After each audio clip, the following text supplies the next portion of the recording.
You know, one of my biggest recipes on Pinterest is my Snickerdoodle keto mud cake. Come to find out, I don't have a Snickerdoodle cookie, but I do now. I knew it was time for me to make a Snickerdoodle cookie.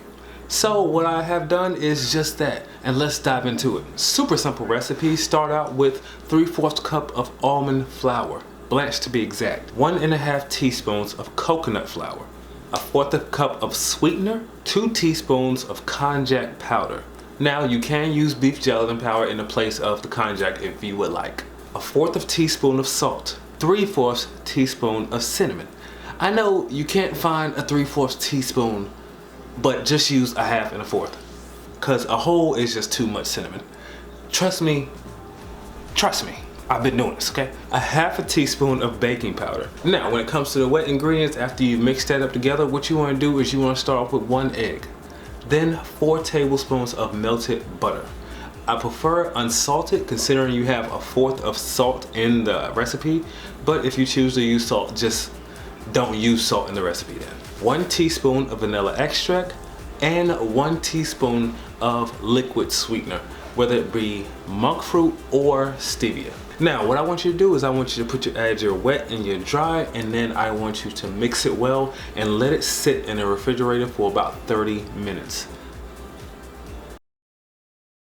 If you're hungry as I was, 15 to do. I mean, I'm gonna just keep it 100 with you, you know what I mean? 15 to do, you know. Gotta get this ball rolling. In the meantime, now, sweetener really doesn't matter that much. I would not recommend erythritol.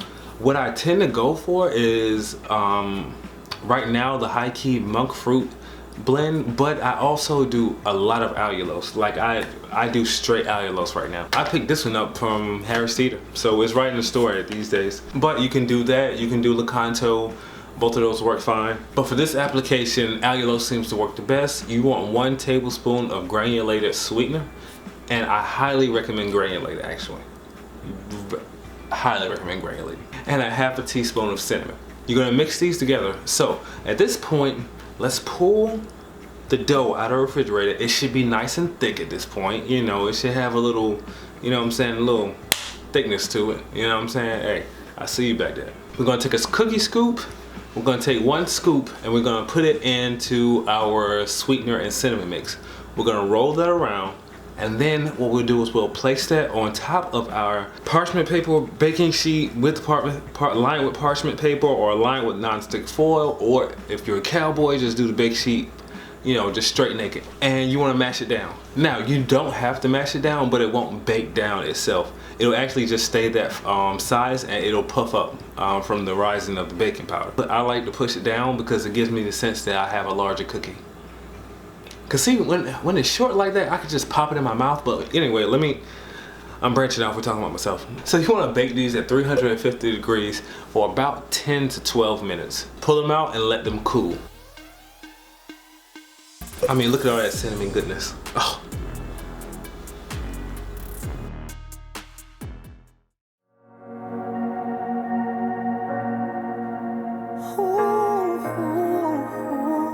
Yes, yes, yes. Oh.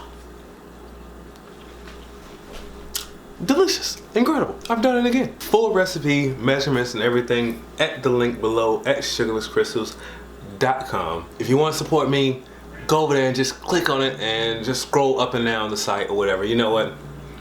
That's good enough for me. But you don't even have to make the recipe. Just click the link. Just go to the link. And you're watching the video, so I mean, you know, just thank you so much. But that will be it, ladies and gentlemen. I hope you guys have a great day. I am Darius. This is Sugarless Crystals, your sugar-free destination of YouTube. Enjoy me. They say I'm guilt-free. Yeah.